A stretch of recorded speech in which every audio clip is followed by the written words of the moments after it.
नमस्कार, स्वागत आप सभी का लोकसभा टीवी में। मैं हूं अनुराग पुनेठा आपके साथ। और आज हम बात करेंगे 1971 की उस ऐतिहासिक विजय की जो कि भारत ने पाकिस्तान को हराकर हासिल की थी। ये अपने आप में दुनिया की एक ऐसी पहली लड़ाई थी जो कि सबसे कम मानी जाती है, one of the shortest war. ये कुल 13 दिन चली और one of the largest surrender in terms of जो प्रिजनर्स एनिमी हैं उनका। तकरीबन 93,000 पाकिस्तानी सैनिकों को भारतीय सेना ने आत्मसमर्पण करने के लिए मजबूर किया था। और उस समय तब के सेनाध्यक्ष जनरल एस मानेकशॉ ने, जो कि बाद में फील्ड मार्शल बने थे, उनका था कि यू सरेंडर और वी वाइप यू आउट, यानी कि अगर आप या तो आत्मसमर्पण कर दीजिए वरना हम आपका खात्मा कर देंगे, सफाया कर देंगे। और इस 13 दिन की जंग के बाद, जो कि ईस्टर्न और वेस्टर्न फ्रंट पर लड़ी गई थी, उसके बाद न सिर्फ पाकिस्तान को शिकस्त मिली, करारी हार मिली थी, बल्कि बांग्लादेश का जन्म भी हुआ था। यानी कि ये जंग, ये विजय अपने आप में ऐतिहासिक इस लिहाज से भी है कि इसने विश्व के मानचित्र को बदला था, उसके वर्ल्ड के मैप को चेंज कर दिया था और बांग्लादेश एक नए देश के रूप में आया था। लेकिन इन 50 सालों में भारतीय सेना इन स्वर्णिम वर्ष के मौके पर न सिर्फ उस जंग को सेलिब्रेट कर रही है, उन हीरोज को याद कर रही है जिन्होंने कि इस जंग को दिलाने में अहम भूमिका निभाई थी। और आज हमने भी इस पर कार्यक्रम करने की सोची है। 3 दिसंबर 1971 को शुरू हुई ये लड़ाई 16 दिसंबर को आधिकारिक तौर पर खत्म हुई थी और तब बांग्लादेश में सरेंडर किया था पाकिस्तान के सैनिकों ने और जनरल नियाजी ने सरेंडर किया था। आज हम ऐसे ही भारतीय सेना के कुछ ऐसे वॉर हीरोज से मिलेंगे जिन्होंने कि उस जंग में न सिर्फ फतेह हासिल की थी, बल्कि अब इन 50 सालों में वो उस पूरे वाक़ये को कैसे देखते हैं। क्या वो जंग जो कि सेना के हिसाब से बहुत बढ़िया थी, क्या उसने वो एक सामरिक जो लक्ष्य है उसको भी हासिल किया, इसी पर हम करेंगे बातचीत। और सबसे पहले मैं अपना परिचय आपको करा देते हैं। आज के हमारे मेहमान लेफ्टिनेंट जनरल एस मानेकशॉ हैं, जो कि हमारे साथ जुड़ रहे हैं। बहुत बहुत स्वागत सर आपका। लेफ्टिनेंट जनरल मानेकशॉ 1971 के वक्त में भारतीय सेना में मेजर थे और उनकी ही आर्मर्ड स्क्वाड सबसे पहले बांग्लादेश में घुसने वाली वो टुकड़ी थी जिसने जाकर ढाका में प्रवेश किया था। उस वॉर के हीरो, उस वॉर को उन्होंने नज़दीक से देखा, लड़ा, और इन 50 सालों के बाद में उसको किस तरह से देखते हैं, हम इसी पर हम आज उनसे बात करेंगे। बहुत बहुत स्वागत आपका एक बार फिर से। पहला रिएक्शन मैं आपसे ज़रूर जानना चाहूँगा, 50 साल के इस सफ़र को आप कैसे देखते हैं, उन यादों को आप कुछ हमारे दर्शकों के साथ बांट सकें तो। ज़रूर, आई ट्राई माई बेस्ट। देखिए, जब मैं ये I reflect 50 years what has transpired, एक तो मिलिट्री विक्ट्री थी, पूरे देश की विक्ट्री थी, और ये 1962 के बाद ये बहुत ज़रूरी था कि हम दुनिया को बता दें कि हम किस काबिल हैं और हम क्या कर सकते हैं। लेकिन ग्राउंड पे मिलिट्री विक्ट्री के बावजूद मैं 3-4 चीज़ ज़रूर कहना चाहूँगा। The first one is, it was a victory of democracy over military rule. कई दफा मैंने इसकी चर्चा नहीं सुनी है। Democracy's ability to get the people with you, to get the government in power with you, and to exploit the talent of his military leadership allows it stunning victories, and this is one of them. So once again, I repeat, it was a victory of democracy over military rule. Very important. The second important thing, and this is very critical, because I was a young 28-year-old major of the Indian Army. It was also a victory of humanism over barbarism. Okay. हमने जो देखा, अपनी आंखों से देखा, जो बारबैरिक treatment Pakistan के फौज ने ईस्ट बंगालीज पे उस टाइम किया, जिसको ईस्ट बंगाल, ईस्ट पाकिस्तान कहते थे वो अपने। It was unbelievable. Every day there were people, old, infirm, young, old, expectant mothers, walking across the border, so inhumanly treated that really, I would say it is a victory of humanism over barbarism. The third thing which I would say along with that is that in military terms, and now I relate to the military strategy of the time, it was a victory of maneuver over attrition. कम से कम time में, कम से कम casualties के बाद, इतनी बड़ी फौज, जब हम लोग ढाका पहुंचे तो हमारी टोटल स्ट्रेंथ लगभग 3,000 थी। और इन 3,000 लोगों से हमने 30,000 लोगों को सरेंडर करने से मजबूर किया। Okay, it's a victory of manoeuvre और एट्रिशन। तो ये तीन बड़ी बातें हैं जो याद रखना बहुत जरूरी है। That's very important. I mean, what you said is quite pertinent in terms that that was a victory of democracy over dictatorship, or that means the military dictatorship, and that was a victory of the humanity or humanism over the barbarism. That's very important point General Mehta has made. But if you could tell our viewers about that you were young, as you told that you were young, 27 years, probably a young major of the Indian Army. You were posted somewhere near, I think, the Bangladesh border. Or what was the scenario and what sort of information that you got? Because हमने बहुत सी कहानियाँ उसकी सुनी है, एक आदमी कि उस समय इंदिरा गांधी जो प्राइम मिनिस्टर थी, she wanted little early, but general Manekshaw ने कहा था कि नहीं अभी नहीं, मुझे थोड़ा समय चाहिए। ये तमाम चीज़ें हमने सुनी हैं, तो कुछ आप बता सकें? देखिए, as a young major of the Indian army in the forward troops deployed near Agartala, what was happening in Delhi is not something that I would know. I would only be speaking it from knowledge gained as you have gained. I'm sure there would have been a dialogue between the then chief, the then prime minister, the then defense minister, as what is the best strategy to follow. Whatever may have been the arguments or discussions that took place, what happened was the best. The timing was the best. I wish we could have done it a little earlier. But the important thing was to be able to achieve complete and total victory, which is what happened. Okay okay. एक चीज़ और था कि ये कहा जाता है कि 1971 की ये लड़ाई शॉर्टेस्ट थी, सबसे ज़्यादा सरेंडर हुए, बड़ी बहुत इम्पॉर्टेंट थी इन टर्म्स ऑफ क्या इसने इंडियन आर्मी के पूरे उसको मोराल को, उसके पूरे जिसे कह सकते हैं कि इंटायर कंटूर्स को चेंज किया कि आपकी नज़र में उसका जो इम्पैक्ट है, इस वॉर का इम्पैक्ट इंडियन आर्मी पर आप कैसे देखते हैं? देखिए, इस वॉर का बहुत बड़ा इम्पैक्ट है दो तीन वजह से। पहली बात कि पूरे देश के जहन में और आर्मी के माइंड में उस टाइम 1962 की डिफीट याद थी उनको। उसके बाद 1965 का वॉर हुआ, जो आज जब हम आज देखते हैं तो कई बोलते हैं कि इट वाज अ स्टेलमेट। हमारे ख्याल से तो हमारी बड़ी अच्छी उसमें जीत थी, लेकिन कहने वाले जो कहना चाहते हैं वो कहते हैं। उसके बाद 1971 में इस विक्ट्री के साथ, अभी मैंने आपको पहले मिसाल दी कि we were 3,000 and we asked 30,000 to surrender in Dhaka. Please remember that Pakistan, from every perch, they have been saying there are 10 Indians for one Pakistani. Please ask them to recount the ratio between 30,000 surrendering to 3,000. It is 1:10. It's a kind of 1:10. Yeah, so it is they got the message wrong. Okay. And over the last 50 years, they have been vowing when they get commission in the army that they will revenge. 50 years have gone by, another 50 years will pass.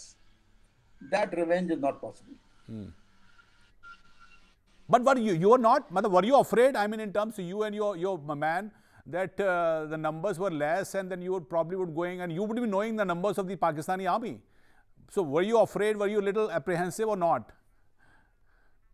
I cannot say that I was afraid because, at the end of the day, when you're leading troops, whatever be in your inner system, the only display is that it has to be of valor and gallantry. The human instinct of scare, first time in battle, first time live shooting, perhaps, but did not last more than 12 to 24 hours. Once you're in it, your body adrenaline doesn't allow you to even think about fear. The day you think about fear, you're dead. Okay. Okay. एक चीज़ और जो कि हम लोग अक्सर सोचते हैं कि इतनी अच्छी जीत के बाद उसमें इंडियन आर्मी ने अपना बलिदान भी दिया था। I mean, कुछ कैजुअलिटी भी हुई थी। आप इसको इन टोटलिटी में आप कैसे देखते हो? मतलब इन टर्म्स ऑफ आज का जो जियो पॉलिटिक्स है, जो बांग्लादेश का क्रिएशन हुआ, फिर उसके बाद वो एक देश के तौर पर आया है, फिर जो उससे संबंध हिंदुस्तान के रहे हैं, ये was it a worth war in terms of कि भारत को उतना फायदा हुआ, या कैसे आप देखते हो आज? देखिए, किसी भी ऐसी लड़ाई को इस नजर से देखना है कि हमको फायदा हुआ या नहीं हुआ, would probably be reducing the value of what happened. When a neighbor is in distress, he is in the middle of being subjected to genocide. Yeah. When the people are running away, what option does the neighboring country have? We exercise that option. We relieve the people of that stress. And whether or not it became fruitful or not, that is secondary. The important thing was that we were seeing it with our own eyes as to what was happening to the people of Bangladesh. And importantly, and it should not be forgotten here, that the people of Bangladesh also themselves were fighting against it. The Mukti Bahini did a marvelous job in putting together whatever they could, their grit, their determination, their ability to be, although they were outgunned, they were I would use the word outmaneuvered, they were under different distress, yet they did their best.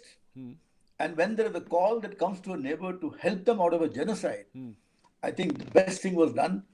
And its resultant output is, you see today, Bangladesh is progressing as one of the fastest growing economies in South Asia. Yeah, exactly.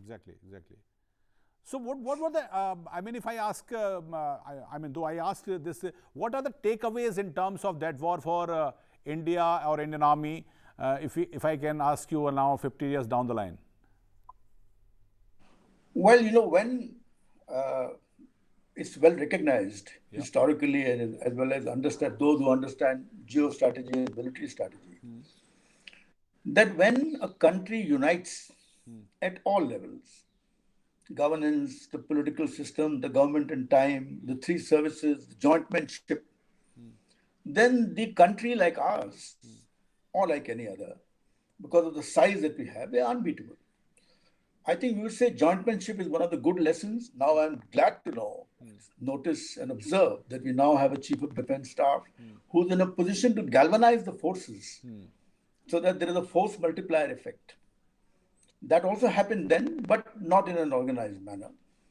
But it would be correct to say that it was not just a victory or a victory of the Army, Navy, of the Air Force. Okay. The lesson is it was a victory for the country. And that has to be remembered more than anything else. Namita, I also like to ask you, I mean, probably the viewers would also like to know little details about that. What exactly happened when you got the orders to go into till Dhaka? क्या था वो कुछ माहौल, क्या resistance हुआ, नहीं हुआ, वो कौन सा दिन रहा होगा, कितना समय आपको लगा, वो कुछ थोड़ा सा बता पाएं हमारे? देखिए, जब when we were doing the planning, we were outside in Agartala, and the biggest obstacle in front of us was a place called Akhora, which is right across Agartala. Okay. The enemy had fortified this position very strongly. It was their impression, I believe, that Indian Army will only fight on the outskirts of the Bangladesh, and therefore, if they defend that part, there is no hope in hell that any independence to Bangladesh could ever arrive. We understood that. But as I mentioned to you earlier, we believed that maneuver is a better form than attrition. So, against a mindset of the Pakistanis of trying to hold position on the extremities of the towns and townships and villages in Bangladesh, we bypassed everything. It's like a roaring torrent. The roaring torrent bypasses whatever comes in its way. And as that began to gather speed, there was total confusion in enemy ranks. I can recall that when we reached Bhairab Bazar, beyond Ashuganj, the Pakistanis, in sheer disgust, had blown the bridge over the Meghna. Acha, okay. When they blew up the bridge over the Meghna, and I saw the blow up. I mean, I was, I would say hundreds of yards away from the blow up. A clear indication that, listen, we cannot fight this. We have to now start blowing up bridges and try and get closer to Dhaka as possible. That may have been the plan.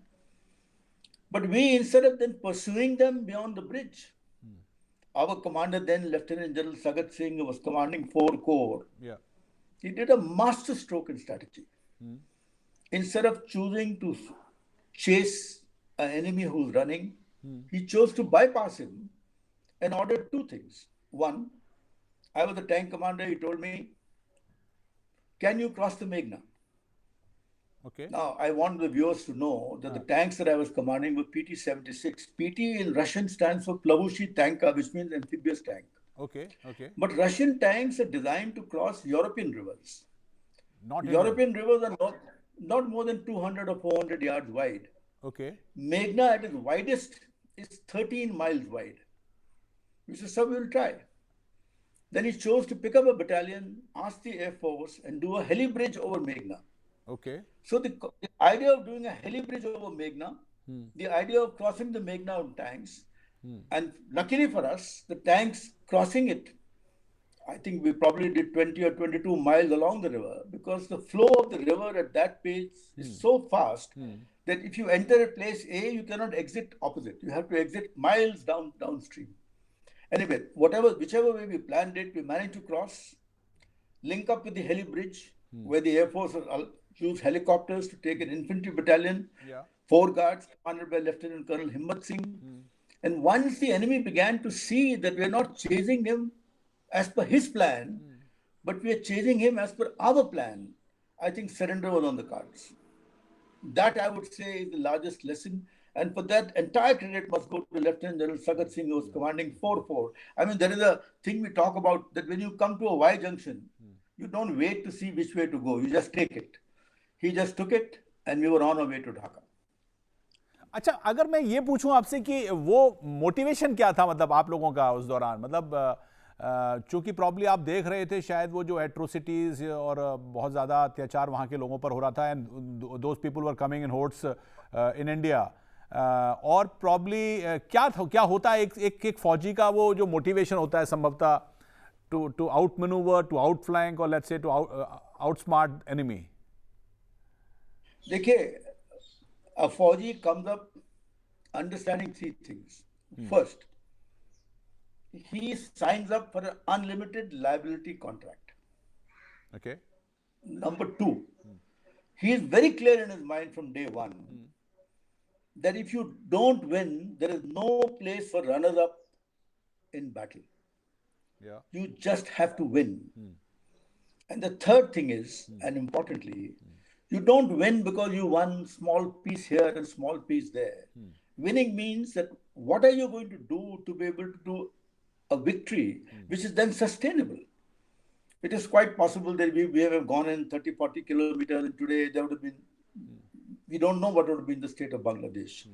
But the motivation to get a complete victory against an adversary who has been repeatedly launching and troubling us right from 47, 48, 65, and then 71, and you now, as I reflect over the last 50 years, he doesn't seem to understand that there is no hope in hell against a democracy. His people need to understand that. His military will not, because the military has a vested interest in staying in power. Yeah, that's right. That's right. But probably I don't know whether this sense has prevailed or not in the Pakistan, or let's say the Pakistani mindset. But एक चीज़ और, आज तो चूँकि इस साल मतलब अगर कहें कि रिसेंट टाइम में CDS का गठन हो गया, एक कोऑर्डिनेशन कमांड है बिटवीन ऑल 3 फोर्सेस. उस दौरान ये कहा जाता था कि मतलब चूँकि कोऑर्डिनेशन शायद बहुत बेहतर था Indian air force, Indian army और नेवी के बीच में, उसके बारे में क्या कहना चाहेंगे? क्योंकि बाद में बहुत सी खबरें थी कि संभवतः आर्मीज के बीच में कोऑर्डिनेशन शायद उतना अच्छा नहीं होता था, लेकिन आपका अनुभव क्या रहा? देखिए, मेरा तो अनुभव यह है कि जो कोऑर्डिनेशन था वो बहुत अच्छा था. हमने एयरफोर्स मांगा तो एयरफोर्स आई. जनरल सगत सिंह ने हेलीकॉप्टर मांगे तो वो उनको मिले. उन्होंने ब्रिजेस मेघना क्रॉस किया तो उसमें कोई दिक्कत नहीं आई उनको. अपने लेवल पे, मैं अपने लेवल पे ये कहता हूं कि मुझे किसी टाइम पे ऐसा महसूस नहीं हुआ कि कोऑर्डिनेशन नहीं है. इंस्टीट्यूशनल कोऑर्डिनेशन ऊपर CDS बने थे कि नहीं बने थे वो दूसरी बात है, लेकिन one of the lessons is that jointmanship is a force multiplier. You become 2 to the power of 2 and not 2 plus 2. Okay. आखिर में अगर मैं आपसे पूछूं कि ये कैसे आप याद करते हैं, मतलब अब प्रॉब्ली आपको ये कॉम्प्लीमेंट भी मिलता होगा और आप याद भी करते होंगे इतने सालों में, 71 की जंग को अगर समराइज करना चाहेंगे तो आप कैसे समराइज करेंगे? तो इन summary, as I said in the very beginning, that at the geostrategic level, it was a master stroke in relation to what the country could do, what the country was capable of, and when we get our act together, what the country can do. And don't forget, some people may have had some notion in their head, but it is also liberation over occupation. Yeah. We came back out of Bangladesh in 90 days. We did not stay back. We liberated the country and said this was our job, to get you out of a genocide syndrome, and you're on your feet now, govern yourself. So from that point of view, I think geostrategically, in the 20th century, I am not sure whether any other country, any other state, any other situation has been created where, as you said rightly at the start of your program, that in 13 days, 96,000 prisoners of war, who incidentally were looked after better. And I think many of them went away healthier than what they came to us. Okay. So it was a great victory. बिल्कुल एक बड़ी जीत जो कि भारत को मिली थी, और जैसा कि जनरल मेहता ने कहा कि ये अपने आप में भारतीय सेना के लिए न सिर्फ बहुत महत्वपूर्ण रही, बल्कि पूरी दुनिया के लिए महत्वपूर्ण इसलिए थी कि उसने एक संदेश दिया था कि भारतीय सेनाएं लोकतंत्र के लिए, मानवता के लिए लड़ी थी, और उन्होंने उन वैल्यूज़ को स्थापित किया था। क्योंकि पाकिस्तानी आर्मी ने जिस तरह का जेनोसाइड वहाँ पर किया था, वो आज प्रॉब्ली पूरी तरह से डॉक्यूमेंटेड है। वहाँ की जनता को कत्लेआम, मारकाट का सामना करना पड़ा था, जिसके चलते मुक्तिवाहिनी ने पहले तो संघर्ष किया था, लेकिन मुक्तिवाहिनी उनकी मैच की नहीं थी। और जब ये संकट हिंदुस्तान पर बढ़ता गया, तो आखिरकार भारत को भी इसमें शामिल होना पड़ा था। एक तरह से कहें, उस समय कहा जाता है कि एक तरह से मजबूर होकर भारत को शामिल होना पड़ा था, जबकि पाकिस्तान ने भारत के बहुत से एयर बेसिस पर जब हमला किया था, उसके बाद भारत ऑफिशियली इस वॉर में एंटर हुआ और दो तरफ से वॉर लड़ी गई, एक ईस्टर्न सेक्टर पर और एक वेस्टर्न फ्रंट पर, यानी कि दो फ्रंट पर ये लड़ाई हुई थी, और जिसका नतीजा हम सबको जानते हैं। General S S. Mehta, we are proud of you, thank you very much for joining me. हाँ जी, कुछ कहना चाह रहे हैं आप? Just two memories which I think I want to recall. I do not know whether they are. Okay, please.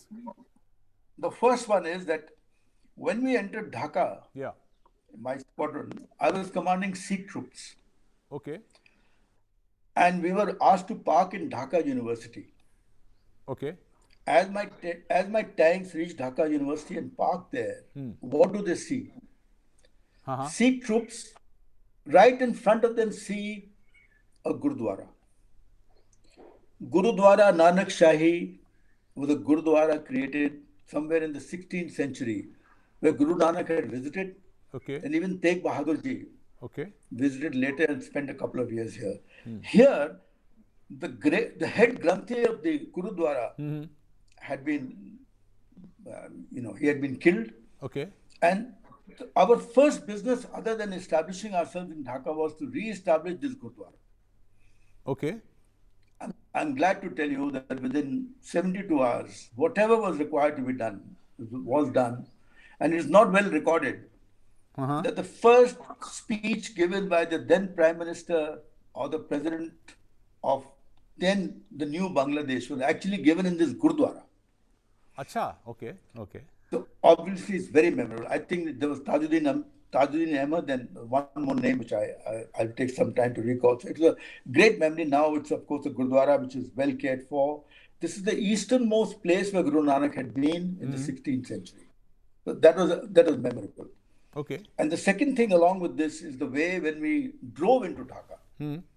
I mean, people would just stop the tank and just kiss the troops, do all sorts of dances, as if, it was a victory entry. I remember there was a New York Times correspondent, Sidney Sandberg. He was sitting on one of my tanks, and he wrote a beautiful column later on as to what was that march like. Because it seemed that the people have suddenly realized that, finally they are going to be free. Two great memories, which I thought I would share with you for all the so nice of you. I mean, so nice. I mean, I think, as I said, that we are proud of you, that and it's a privilege to have you in the show.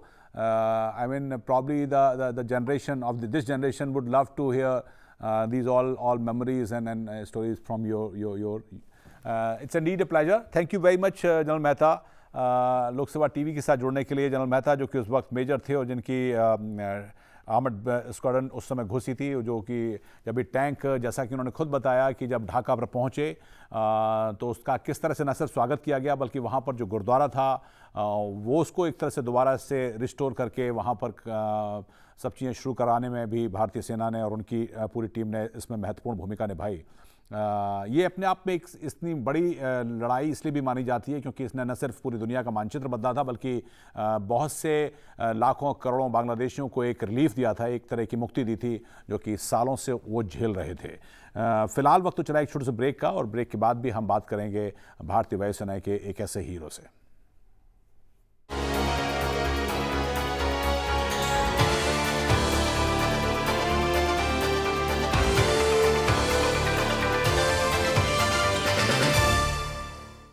Break के बाद स्वागत है आप सभी का। चर्चा 1971 के भारत पाकिस्तान युद्ध की, जिसमें भारत ने शानदार सफलता हासिल करते हुए न सिर्फ पाकिस्तान को हराया था, बल्कि ये अपने आप में दुनिया की वो लड़ाई थी जिसने कि दुनिया के नक्शे को बदला था। दुनिया की one of the shortest war, लेकिन one of the most effective war in terms of surrender of the enemy country, especially the soldiers of the enemy country. और इसी पर हम उस जंग के कुछ हीरो से बात कर रहे हैं, और हमारे साथ इस वक्त भारतीय वायुसेना के रिटायर्ड कमांडर प्रशांत दीक्षित साहब जुड़ गए हैं, जो कि इन्होंने उस जंग में शिरकत की थी, और उनसे जानेंगे कि क्या कुछ यादें हैं और उस 50 साल की उस जंग को आप कैसे देखते हैं। भारत ने उस जंग को हासिल करके जो कुछ भी एक जीत हासिल की थी, इन 50 सालों में उसके मायने क्या बदले हैं। बहुत स्वागत सर लोकसभा टीवी में। पहला मेरा सवाल यही है कि क्या यादें हैं आपकी। सबसे पहले मैं जिस हिसाब से आपने वहाँ पर बताया था कि आपको जो टास्क मिला था वो क्या टास्क था, और आज को आप कैसे याद करना चाहते हैं। मैं जहाँ कई फोरम्स में कह चुका हूं कि मैं 71 की लड़ाई में नंबर 106 स्ट्रेटेजिक रिकॉनेसेंस का एक एयरक्रू था। बिल्कुल। और हमारा काम था कि दुश्मन की जितने भी सामरिक टारगेट्स हैं उनकी तस्वीरें और उनके डेटा लेके आना।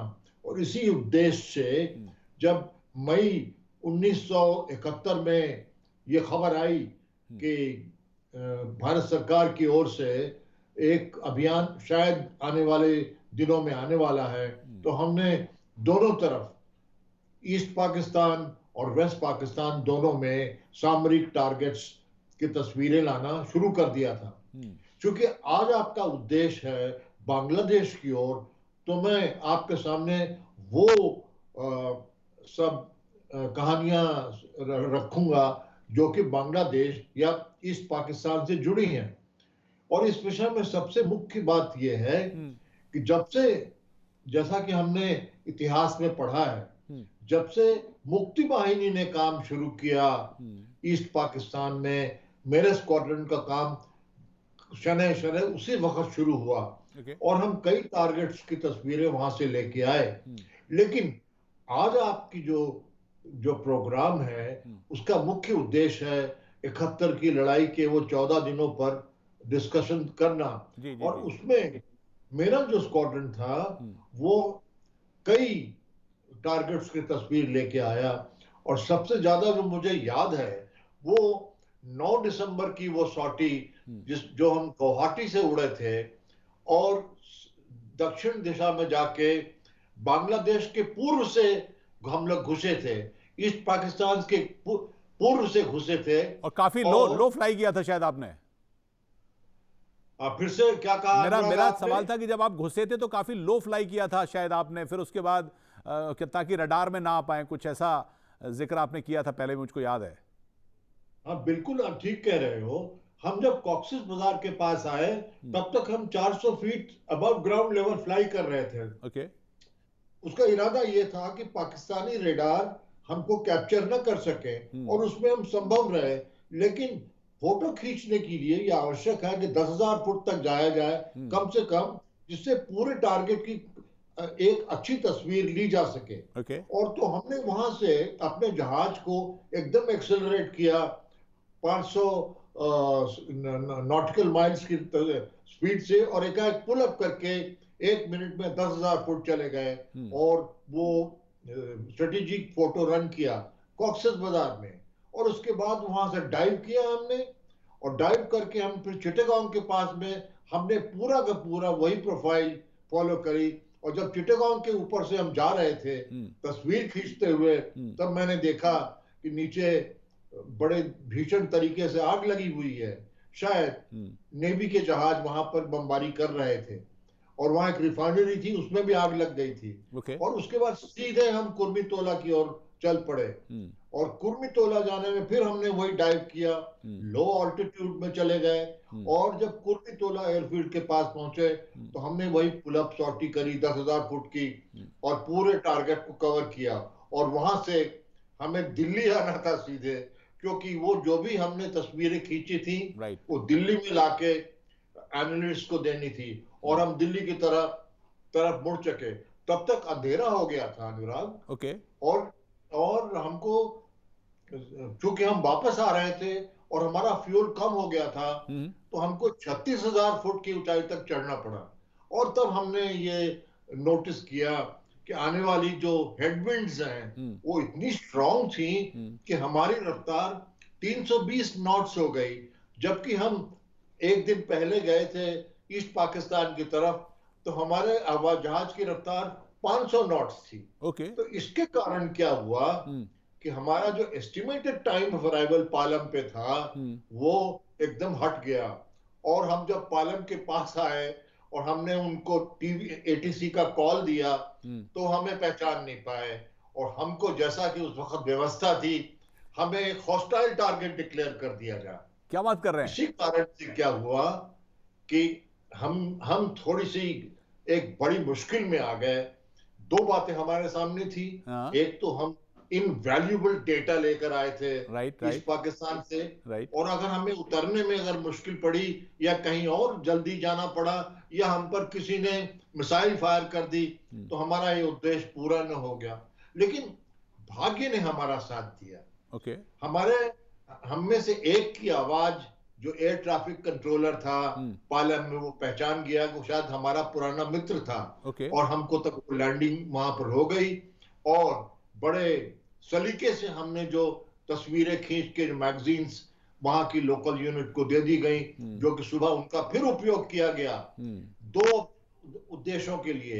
एक तो ये देखने के लिए कि जो हमने स्ट्राइक मिशंस किए हैं इन सब टारगेट्स में, उनका पूरा अचीवमेंट हुआ है कि नहीं, और दूसरा नए टारगेट्स की भी तस्वीरें उसमें मिल गई, और अब वो अभियान चलता रहा। और बताइए अनुराग।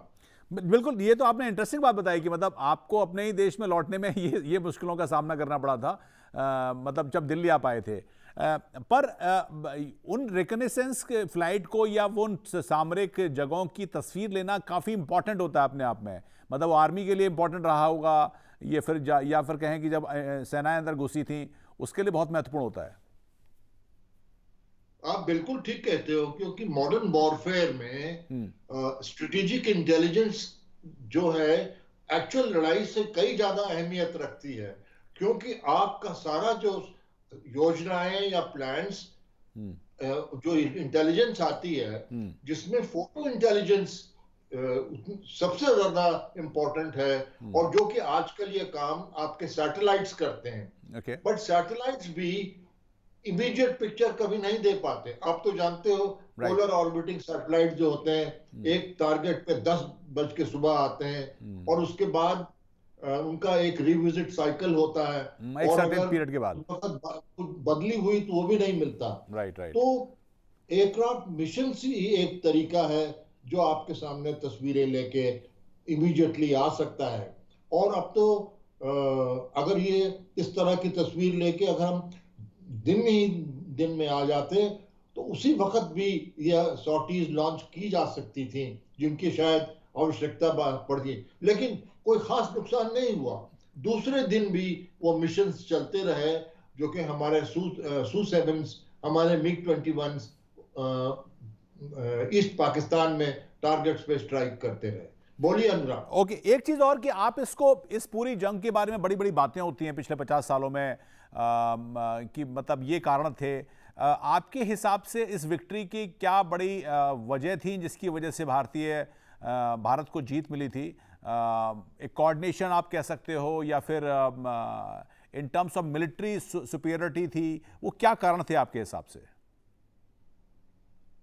सबसे मुख्य बात जो मुझे स्ट्राइक करती है इन 50 सालों का इतिहास पढ़ के, वो ये कि हमारी प्लानिंग का प्रोसेस एब्सोल्युटली करेक्ट था। हाईएस्ट लेवल्स में मिसेस गांधी ने फील्ड मार्शल सैम मानेकशॉ को बुला के ये टारगेट दिया था कि हम कब जा सकते हैं ईस्ट पाकिस्तान के ऊपर। मुख्य कारण ये था कि आपकी सरहदों को पार करके बड़ी भारी मात्रा में रिफ्यूजीज आ गए थे और उनका बोझ संभालना हमारे लिए बहुत मुश्किल हो रहा था, और ये आवश्यक था कि हम इन सब रेफ्यूजीज को किसी न किसी तरीके से उनके घरों में वापस पहुंचा सके। और उसका एक ही तरीका था कि ईस्ट पाकिस्तान में जो पाकिस्तान आर्मी का वहां जमावड़ा है उसको न्यूट्रलाइज किया जाए किसी तरीके से, उसको कब्जे में लाया जा सके, जिससे कि ये हमारे जो रेफ्यूजीज जो हमारे यहाँ घुस के आए हैं वो वापस जा सके।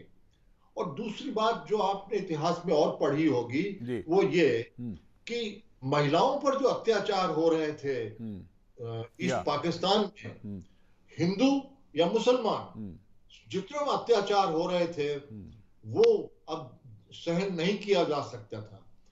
तो ये बात सब बाद में हमें पढ़ने से पता चली, लेकिन सैम मानेकशॉ ने हाईएस्ट लेवल में मिसेस गांधी को ये अवगत कराया था कि ये मई या जून के महीने अभियान चलाने के नहीं है।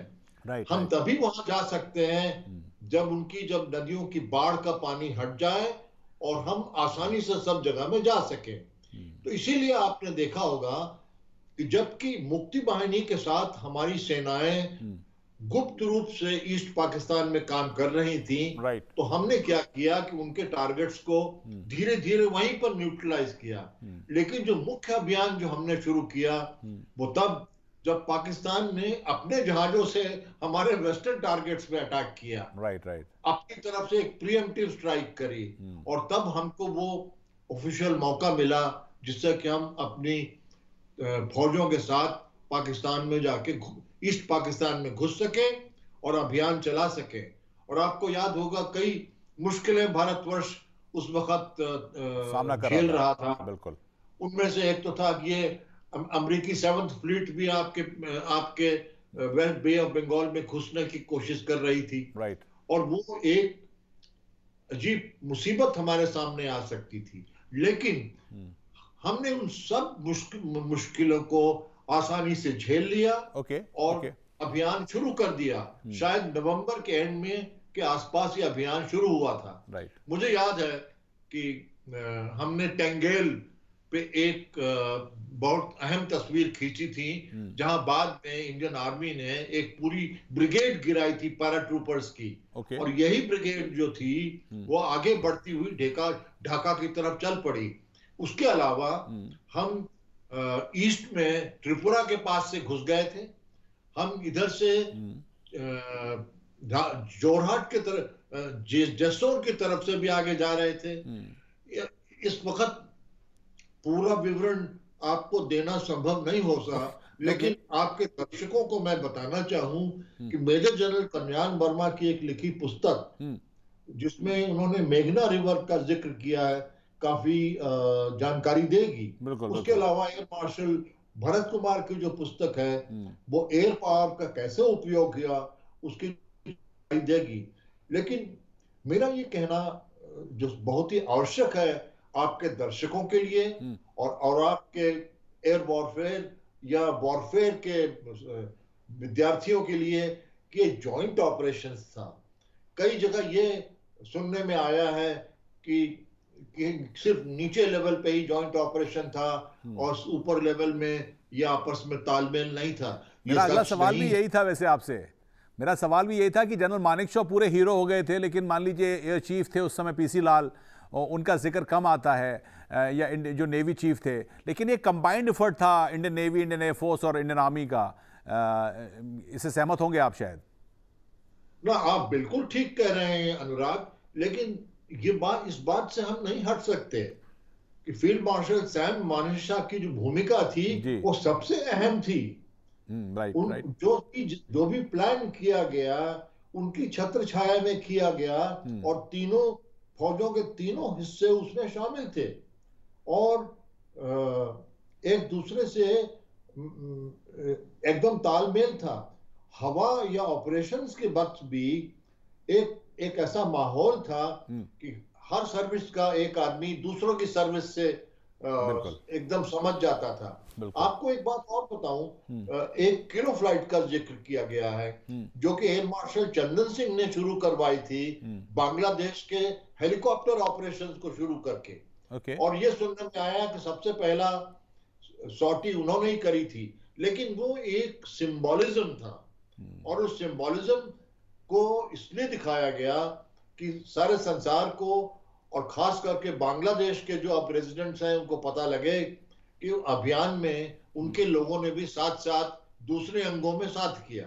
लेकिन मुझे ये बात कहने में कोई हिचकिचाहट नहीं है कि ये 1971 का जो वॉर था जिसकी मदद से बांग्लादेश लिबरेट हुआ, वो हम दोनों ने, तीनों आर्म फोर्सेस ने कंधे से कंधा मिला के किया और हर जगह एक अभियान में शामिल रहे। बिल्कुल, बताइए। मेरा आखिरी सवाल आपसे ये है कि एक मतलब सैनिक के तौर पर, एक एयरफोर्स के सैनिक के तौर पर आपने वो उसमें हिस्सा लिया, रिकनेसेंस फ्लाइट की आपने बात पूरा डिटेल में बताया, लेकिन अब अगर एक भारतीय के तौर पर अगर आप देखते हैं इन 50 सालों में, कुछ लोग ये तर्क देते हैं कि जितनी बड़ी विक्ट्री इंडियन फोर्सेस ने हासिल करी थी उसकी टैक्टिकल या फिर जियोपॉलिटिकल हिसाब से कैपिटलाइजेशन नहीं हो पाई। मतलब भारत ने फिर सब कुछ वापस कर दिया, वो 93,000 सैनिक भी वापस कर दिए, वो जो जगह जीती थी वो भी वापस कर दिया। तो शिमला समझौते में भुट्टो साहब सब ले गए थे और हिंदुस्तान के हवाले कुछ नहीं हुआ, और बाद में बांग्लादेश भी हिंदुस्तान के प्रति काफ़ी समय तक हॉस्टाइल रहा था।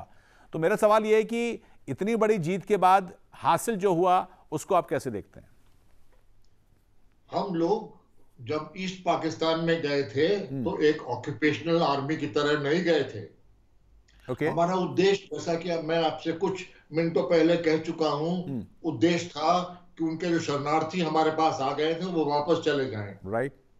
और साथ साथ हमने एक नए देश को जन्म दिया और भारत के सिद्धांतों के बिल्कुल अनुकूल था कि हम उन्हीं का देश, उस देश के नागरिकों को ही समर्थ दें जिससे कि वो अपने देश को जैसे चलना चाहे चला सके। और जो 93,000 जो प्रिजनर्स ऑफ वॉर थे उनको रख के हमें कोई खास फायदा हो जाता, ये मुझे आज तक समझ में नहीं आता। उनको हमने वापस कर दिया। पाकिस्तान के फौजों ने उनको ले लिया। ये दूसरी बात है कि जो लोग वहां से वापस गए उनके पाकिस्तान के जीवन में उनका जीवन नेस्तनाबूत हो गया, नियाजी को शामिल करते हुए भी। लेकिन हमारा ये उद्देश्य वही था कि ये लोग वहां चले जाएं, हम ऑक्यूपेशनल आर्मी नहीं रहे। अब आज की आजकल जो बात करते हो, बांग्लादेश और भारतवर्ष के रिश्ते एकदम एक अच्छी नींव में पड़े थे। राइट। और शेख मुजीबुर रहमान की बेटी जो वहां की आज प्रधानमंत्री हैं, वो रिश्ते अपने तरीकों से निभाती हैं। लेकिन बांग्लादेश में अभी भी रेडिकल इस्लामिक ग्रुप्स हैं जो अपना सर उठाते रहते हैं। राइट। और बड़े प्रयत्न किए गए उनकी सरकार के द्वारा कि उसको नीचे रखा जाए। और जो सबसे अच्छी बात मुझे सुनने में आई है कि बेगम हसीना ने प्रधानमंत्री नरेंद्र मोदी को आमंत्रित किया है और वो उस मौके पे जाएंगे और उनके साथ एक साथ बैठ के एक खास माहौल को फिर से रिवाइव करने का प्रयत्न किया गया है। लेकिन कुछ बातें बताऊं, कुछ बातों में हम शायद बांग्लादेश के साथ इतना सुखद रिश्ता नहीं बना सके। एक तो तीस्ता नदी का जो प्रोजेक्ट था वो अभी तक भी उस पर भी कोई खास काम नहीं हुआ। लेकिन साथ ही साथ आपको बताऊं, इंडियन एयरफोर्स और बांग्लादेश के एयरफोर्स के ऑफिसर्स और जवान माउंट एवरेस्ट की एक्सपीडिशन में साथ साथ गए थे। उनका 1 या 2 अफसर हर साल हमारे नेशनल डिफेंस कॉलेज में होता है। उनके जवान वेरियस हमारी एकेडमीज में ट्रेनिंग लेते हैं, उनके सेलर्स हमारे साथ ट्रेनिंग लेते हैं। तो ये जो रिश्ते हैं ये इंस्टीट्यूशनल रिश्ते बनते चले जा रहे हैं। लेकिन अगर हम ये आशा करें कि हम उनको बड़ी मात्रा में अपनी तरफ से एड दे सकें, वो शायद हमारे बूते में नहीं है। ठीक बात है। और ये मुश्किल हमारे सामने आती जा रही है क्योंकि बांग्लादेश ने अभी चीन के साथ एक समझौता किया है कुछ डेवलपमेंटल काम के लिए। राइट। उसका कारण ये है कि भारत इस मात्रा में सपोर्ट नहीं कर सकता, लेकिन भारतवर्ष की लुक ईस्ट पॉलिसी को मद्देनजर रखते हुए हम अभी भी उनके साथ पूर्वोत्तर जाते जा रहे हैं। बिल्कुल। और आपको शायद पता होगा कि बांग्लादेश और भारतवर्ष के बॉर्डर में जो बॉर्डर का जो सेरेमनी होती है वो एक देखने लायक सेरेमनी होती है, जिसमें कल्चर सभ्यता को जोड़ जाड़ के रखा दिया जाता है। बिल्कुल। वो वैसी सेरेमनी नहीं होती जो कि हम पाकिस्तान के साथ करते हैं। मुझे मौका मिला ये देखने का जी, तो मुझे गर्व है कि दोनों देश एक दूसरे की गहराइयों को समझ सके। बताइए अनुराग। बहुत बहुत धन्यवाद। मुझे लगता है कि ये बात आपने अच्छे से जवाब दिया कि जो एक डिस्कोर्स यहाँ पर पैदा होता है कि क्या भारत को मिला है इस जीत के बाद में, लेकिन भारत एक ऑक्यूपेशनल यानी कि इंडियन आर्मी एक ऑक्यूपेशनल आर्मी नहीं थी, और एक जो हाई मॉरल ग्राउंड हिंदुस्तान ने सेट किया इस जीत के बाद में, ये तीनों सेनाओं की जीत थी। और जैसा एयर कमांडर दीक्षित ने बताया कि वो अहम जिम्मेदारी उनके ऊपर थी कि जब वो वहाँ जाकर उन सामरिक ठिकानों की तस्वीरें लेकर आएँ और वो भारतीय फ़ौज को, भारतीय वायुसेना को दे सकें। इस काम में उन्होंने ये काम बखूबी किया। और वो इंटरेस्टिंग किस्सा भी कि जब वो दिल्ली वापस आ रहे थे तो फिर जो हवाएं चलती हैं उसके चलते एक मुश्किलात का सामना भी करना पड़ा। लेकिन ये पार्ट शायद वॉर है, एक लड़ाई का हिस्सा होता है जिसको कि उन्होंने सफलतापूर्वक पार किया। हमें आप पर गर्व है। We are proud of you air commander Dikshit. उम्मीद है कि आपकी बातें सुनकर लोग और जो खासकर हमारे दर्शक हैं वो रोमांचित हुए होंगे। उस हीरो के तौर पर आपको याद करेंगे, सबक मिलेगा और बड़े गर्व से कह सकेंगे कि हमने उस जंग के हीरो को सुना है। बहुत बहुत धन्यवाद लोकसभा टीवी से बात करने के लिए, अपना समय निकालने के लिए। बहुत धन्यवाद।